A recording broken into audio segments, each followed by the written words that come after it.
ابتدا ہے رب جلیل کے بابرکت نام سے جو دلوں کے بید خوب جانتا ہے۔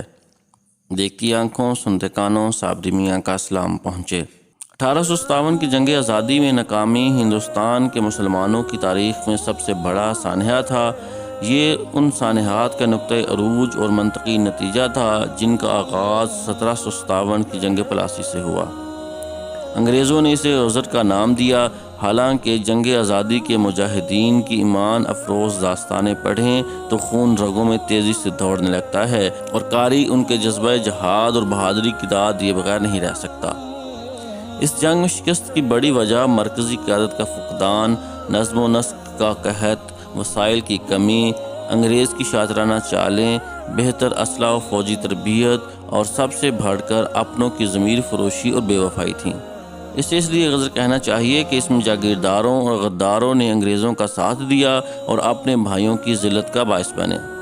جس وقت ہمارے عہدیدار، جاگیردار اور بڑے وطن فروشی اور انگریزوں سے اہل وطن کی لاشوں کے بھاؤ تاؤ میں مصروف تھے، ہماری عورتیں میدان جنگ میں اتر آئیں اور شجاعت و بہادری کی ایسی داستانیں رقم کیں جن کی مثالیں نہیں ملتیں۔ پردہ نشین عورتوں کا کردار تو بجا تھا، لیکن ناچ گانے والیوں کے گروہوں نے بھی جرأت و بہادری اور سرفروشی کی داستانیں اپنے خون سے لکھیں۔ میدان عمل میں ہمارے ان بڑوں کا کردار بیسواؤں اور پیشہ ور ناچ گانے والیوں سے بھی بدتر نکلا، جو وطن کی خاطر اپنی جانیں دے کر لاشوں کے ان بیوپاریوں کے منہ پر حقارت سے تھوک گئیں۔ کانپور کی پری جمال عزیز النساء عرف عزیزن بائی کا تاریخی کردار ہمارے قارئین کے لیے انتہائی دلچسپ اور سبق آموز ہے۔ رانی جھانسی اور بیگم حضرت محل کے نام انگریزوں کے لیے ایک ڈراؤنے خواب کی طرح تھے، لیکن جھانسی میں ہی ایک رقاصہ جھلکاری بھائی رانی کا بھیس بدل کر میدان میں انگریزوں کی گولیوں کا مقابلہ کرتی رہی۔ بالآخر توپ کا ایک گولا سیدھا اس کے سینے میں لگنے سے وہ ٹکڑے ٹکڑے ہو کر بکھر گئی۔ ایک مرہٹے انقلابی پیشوا کی بیٹی رقاصہ مینا بھائی اپنی 8 سالہ عورتوں کے ہمراہ تلواروں سے دست بدست انگریز سپاہ سے لڑتی ہوئی گھیرے میں آ کر گرفتار ہو گئیں، جنہیں ہاتھ پاؤں باندھ کر زندہ آگ میں جلا دیا گیا۔ ایک انگریز مورخ نے لکھنؤ کے سکندر باغ کی سیاہ بنجارن عورتوں کا ذکر کیا، جو جنگلی شیرنیوں کی طرح لڑتی ہوئی مادر وطن پر قربان ہو گئیں۔ دہلی کی ایک جانباز گھڑسوار بڑھیا مردانہ لباس پہنے، سر پر پگڑی باندھے، اچانک کہیں سے نکل کر ایک بلا کی طرح انگریز سپاہیوں پر جھپٹ پڑتی اور مار دھاڑ کے بعد فوراً غائب ہو جاتی تھی۔ میجر ہڈسن نے اپنی ڈائری میں اس بڑھیا کی طاقتور کارکردگی کو 5 مردوں کے برابر لکھا ہے۔ آخرکار وہ گرفتار ہو کر جیل میں بند کر دی گئی، لیکن ان سب سے بڑھ کر عجیب و غریب کہانی عزیزن بائی کی ہے۔ اس کا اصل نام عزیز النساء تھا۔ مشہور تاریخ دان کرنل ولیم نے بھی اس کا تفصیلاً ذکر کیا ہے۔ لکھنؤ، کانپور اور گردنواں کے بانکے، چھبیلے اور لاابالی نوابزادے اور رئیس زادے اس کی ہر ایک ادا پر فدا تھے۔ امراء و شرفاء کی محفلیں اسی پری جمال کی آمد سے سجائی جاتی تھیں۔ مرہٹا انقلابی رہنما رام چندر راؤ اور نانتیا ٹوپے اس کا دلدادہ و دلی احترام کرتا تھا، لیکن وہ ایک سچی فنکارہ تھی جس کے بالا خانے میں ناچ گانے کے علاوہ کسی قسم کی لچر بازی یا غیر شائستہ حرکت کا تصور بھی محال تھا۔ وہاں آنے والا ایک مہذب و شائستہ ماحول کا حصہ بن جاتا تھا۔ اذان کے وقت وہ اپنے مرمری جسم اور دراز زلفوں کو چادر و دوپٹے میں ڈھانپ لیتی تھی۔ سریلی آواز کے ساتھ ساتھ تہذیب، حسن و اخلاق و شرافت تو گویا اسی کے لیے مخصوص تھی۔ اس کے بالا خانے پر آنے والے امراء اور رؤساء اور نوابزادوں کے درمیان کانپور کے حریت پسند سپاہیوں کا کمانڈر شمس الدین بھی تھا۔ 30 سالہ یہ کمانڈر ایک لمبا تڑنگا اور وجیح مرد تھا۔ اس کی مردانہ وجاہت میں بلا کی کشش تھی۔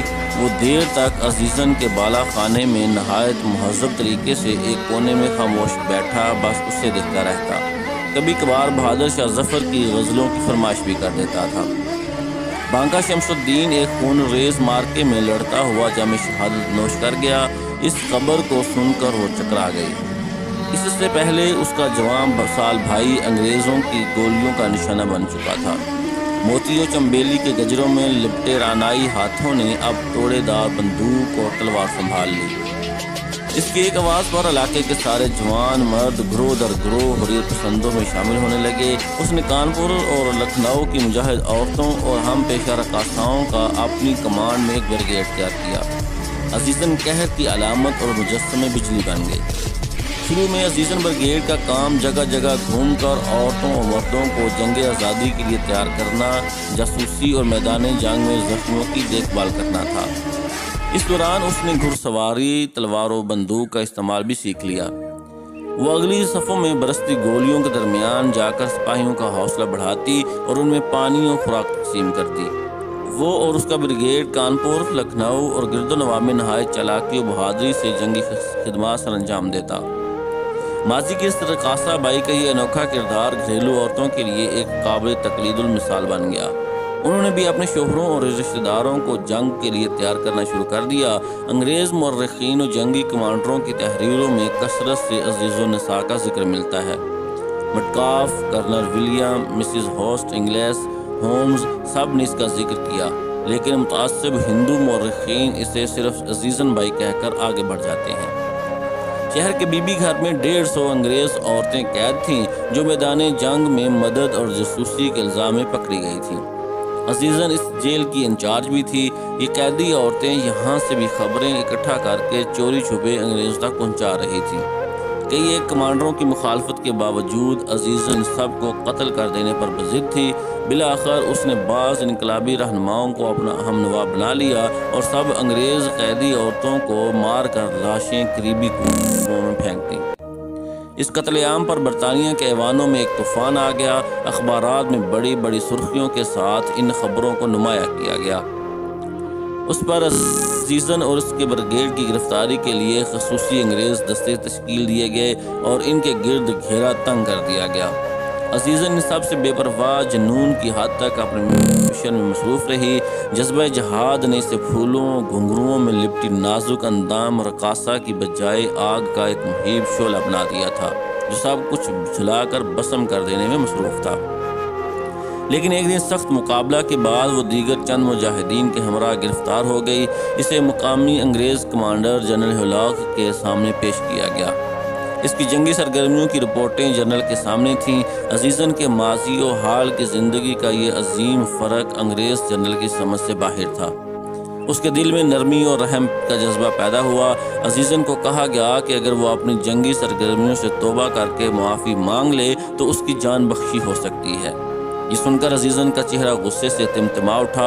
اس نے جنرل کو کھا جانے والی نظروں سے دیکھتے ہوئے جواب دیا کہ وہ انگریز سے رحم کی اپیل کی بجائے موت کو پسند کرے گی۔ ہلاک یہ جواب سن کر سکتے میں آ گیا۔ تھوڑے وقفے کے بعد پھر پوچھا، آخر تم کیا چاہتی ہو؟ عزیزن نے گرجدار آواز میں جواب دیا، انگریز راج کا خاتمہ۔ جنرل ہلاک اس جواب پر بھڑک اٹھا اور اسے فائرنگ اسکواڈ کے حوالے کر دیا۔ ایک پہاڑ کی سی عظمت سے آنکھوں پر بندی پٹی کے ساتھ عزیزن دبدبے سے چلتی ہوئی مقتل گاہ میں جا کھڑی ہوئی۔ اچانک ڈزن ڈزن ڈزن کی 3 آوازیں فضا میں گونجیں اور کانپور کی یہ مجسمے بجلی چھلنی سی نہ لیے ایک ہی لپک میں اس بے کراں کائنات کے اس پار پہنچ